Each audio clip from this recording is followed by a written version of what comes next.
It's Real Madrid against Arsenal. Madrid are 3-0 behind, and someone here called it, so let's give him his flowers. Roll a clip. I think Arsenal go through over both legs. What did you say at the end? So I think Arsenal win this game at the Emirates. I'm actually pretty confident on that. Madrid are 3-0 behind against Arsenal. Santiago Bernabeu. Kweku smiling at me. Kweku, what are you smiling about? Yeah.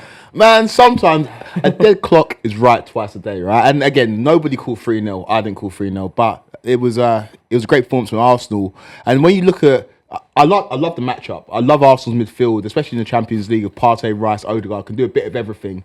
And they make the game stodgy. The biggest complaint about Arsenal in the Premier League is the pace of the game, how slow they've made the game. But I think that suits Champions League absolutely perfectly. When Chelsea have won the Champions League, it's been not with the exact same style of play, but it's like slowing down the game and just being almost segmented in the way that you approach it.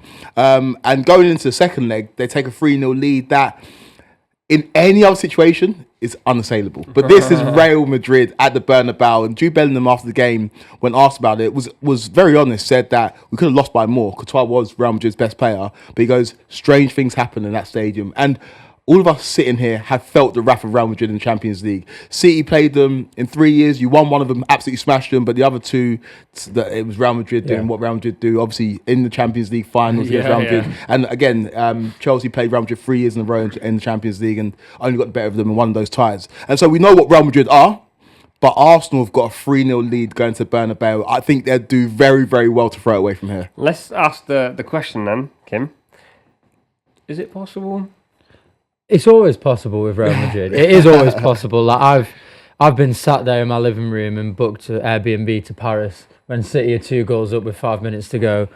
Lo and behold, I have to sell it to a Liverpool fan because we're not there. All right, so it is always possible with Real Madrid, but Arsenal were just unbelievable the other night. I couldn't believe it, and it wasn't like, you might look at the game and you might think like, okay, 2 free kicks, like maybe it was a bit closer than you see. If you've only seen it on the highlights, they were better than the man for man all over the pitch from minute one, and I'm just astounded, really. I mean, I'll be honest, I said there was absolutely no chance of Arsenal getting through. You were right. I've had lots of messages on Instagram, but I feel like you said it as well. You said sometimes it's just a feeling and sometimes things just happen. Declan Rice has never scored a direct free kick, and then he scores 2 of probably arguably like the top 10 best ever free kicks. Yeah. Like, when does that happen? It doesn't happen. And I think I would usually say, like, okay, 3 goals against Real Madrid, there's always a chance. But they were genuinely so poor in that first leg. It wasn't like just Arsenal were great.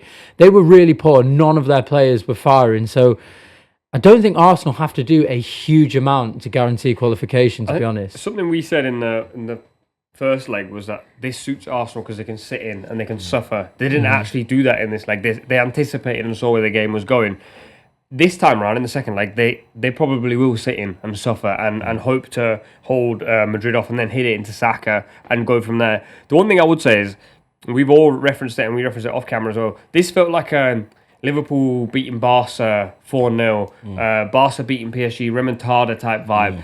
Do Arsenal need to repeat that or just repeat just a good performance? We know what Arteta's going to do.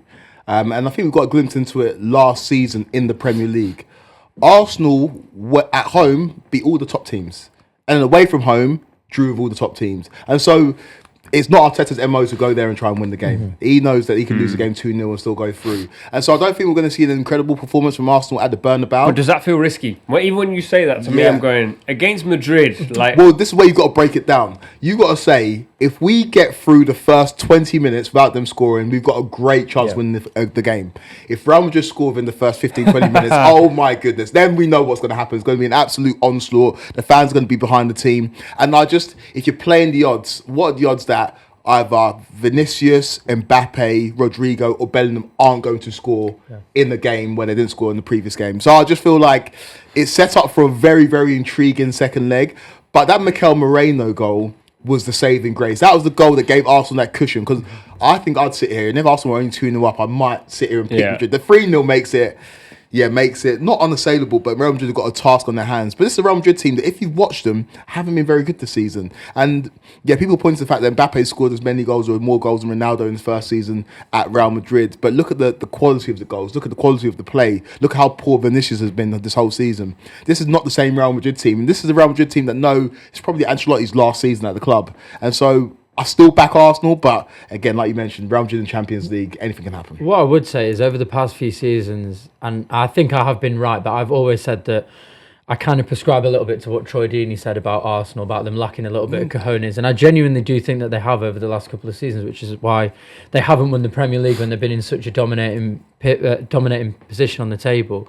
But I do think that game last week was like a huge indicator and a massive change of fortunes. Like the way that they played, the fact that they went 1-0 up and then they were still so confident that they thought, no, we're not going to rest on our laurels here. We're not going to defend it. We're going to go again. And then they go 2-0 up and then they go again. It was like a coming of age performance for Arsenal. And I think, as you mentioned, the big indicator is going to be whether they can hold on for that first 10, 15 minutes, because if they concede early to Real Madrid in Bernabeu with the roof on, with 100,000 fans in the stadium, give it to me. It's going to get, it's going to be really difficult for them. And I would have said genuinely, even just before that performance, and I don't want to flip-flop and just change my mind just because of one performance, but even before that performance, I would have said 3-0, it's never done. But they were so confident, and they took the best team in the world by the scruff of their neck throughout the whole 90 minutes. I honestly feel like they don't have to do a lot, and if they can manage on, if it's 0-0 at half-time, Arsenal through, right? Yeah. If Real Madrid get one in the first 10 to 15 minutes, then it becomes difficult for Arsenal. But what they do have, which they showed again, at the Emirates, is they are unbelievable at set pieces. Yeah. Every single corner from Saka was causing problems. Everyone ended up in a shot that Courtois had to do an amazing save. So the fact that they've got that in their locker, if they can do that before Real Madrid can even land a glove on them, game over. Let's very quickly talk about how Madrid actually win this on the pitch. Narrative aside, a lot of people, I think I saw in the comments last week, were saying Madrid fever has taken over, Madrid hype. There's not hype. They're a very good Champions League team. Yeah. But I think they might have a blessing in disguise, because obviously Camavinga got sent off. And I did actually think he played pretty well, actually, for some parts of the game. But that probably means Vasquez goes to right back and maybe Valverde comes into midfield. Yeah. And then Tchouaméni comes in. So they might have more balance in midfield, because one thing I felt was that Partey and Rice dominated Madrid's midfield. And I don't know if they'll be able to repeat that at the Bernabeu, because they'll sit off a little bit more. But it might mean that Jude gets a bit more joy. Obviously, it leaves them with an issue because Vasquez against Martinelli, and Martinelli looked bright. But do you think that's a potential tinker that Madrid need to make to win this game? Yeah, potentially. It was a silly sending off from Camavinga, and your tweet was great in terms of the full circle moment. Arsenal have been moaning about the red cards they got this season. Declan Rice obviously kicking the ball away, Trossard kicking the ball away against Man City, and in the game where they came of age, it was Camavinga at the end of the game walking down the tunnel after kicking the ball away. It felt significant. But yeah, Tchouaméni coming in will definitely add stability to this side. Obviously, he was suspended for the first leg. For me, the battle is in the wide areas.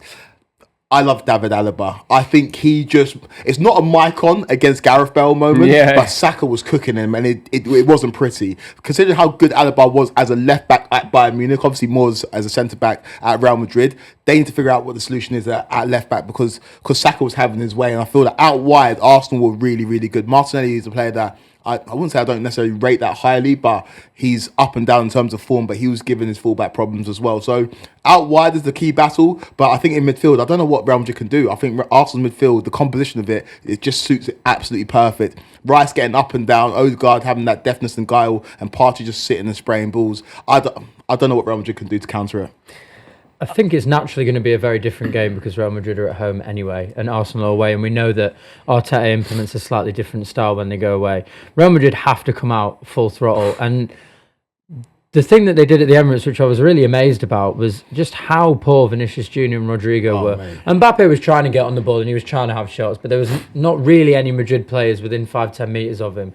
So it was very hard for him to do anything. But the two wide players were so poor. And if you're a Vinicius Junior who's aggrieved that you haven't won the Ballon d'Or and you're coming up against Yuri and Timber at right back, you think, he's a good defender, very good defender, but you think, I'm going to get the better of him once or twice. He wasn't even close. He didn't even nearly get the better of him. I mean, we were talking about Rodrigo, how unbelievably underrated he is. You're coming up against an 18-year-old Miles Lewis-Skelly. Lay a glove, do something, and they just didn't. And I don't know if it was an off night for Real Madrid. I don't know if there was just something in the air that night or whether Arsenal just set up so perfectly that he stifled them. But there were enough chances for Madrid on those wings. They did have the ball enough. Vinicius had the ball enough for him to make some sort of impact. We were speaking about off air, that first 5 minutes where he decides to go with the outside of his boot instead of his left foot when Mbappe's in the middle. That's like a crazy decision. I wonder if that was a little bit of complacency potentially. Arsenal coming, Yeah. like we're going Yeah. to Arsenal. They're not a serious team this year. And just try and start. I know Vinicius does that a lot, but the first minute in the game, I've seen him in Champions League nights at Anfield. He wouldn't do that at Anfield. Yeah. He wants to put that in an area where they can score from. Apart from Kweku, I think we all expected Real Madrid to win, and I think you could probably tell that they thought that as well. I don't think, because they haven't been to the Emirates in 20 years, I don't think they were taking Arsenal serious whatsoever, and I think they found out real quick. The atmosphere as well at the Emirates, you got to give Arsenal fans credit. Like everybody who was there, everybody who was in the vicinity said it was crackling. And obviously Real Madrid have been in very hostile environments. They play against Atletico at least twice every year. But I felt like that took them by surprise, and Arsenal they took every opportunity. And the biggest takeaway for me as well from that game is at half-time, Arsenal missed quite a few chances, and I thought, here we go. This is the typical script. When they didn't take chances in the first half, I thought Real Madrid were going to take a chance in the second half. It's going to probably be 2 or 3-1 to Real Madrid. But the fact that they just kept on going and going and going, and Real Madrid couldn't lay a glove on them, honestly. And again, this sounds demeaning to Arsenal, but every team has that night or that moment where it's like either the night in Istanbul or it's the Aguero moment for Man City. And Arsenal don't really have that, at least modern moments, that definitive moment. That game was huge for them, and I think they take the confidence into the second leg. All right, let's get score predictions. Kweku, you're the specialist. No, I'm we'll actually take your not. lead, brother. No. I think Real Madrid win 2-1 on the night, That's but exactly what I was thinking. Arsenal go through. What's the score now? 4-2. 4-2 on aggregate. It's a difficult one, man. I think Madrid will get an early goal, and I think it will be a really good watch.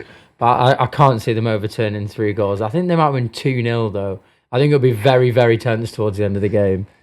I was thinking 2-1. I think Arsenal will score. Madrid are too sloppy at the back. I think Arsenal will score first. I think Madrid will claw it back, but not have enough.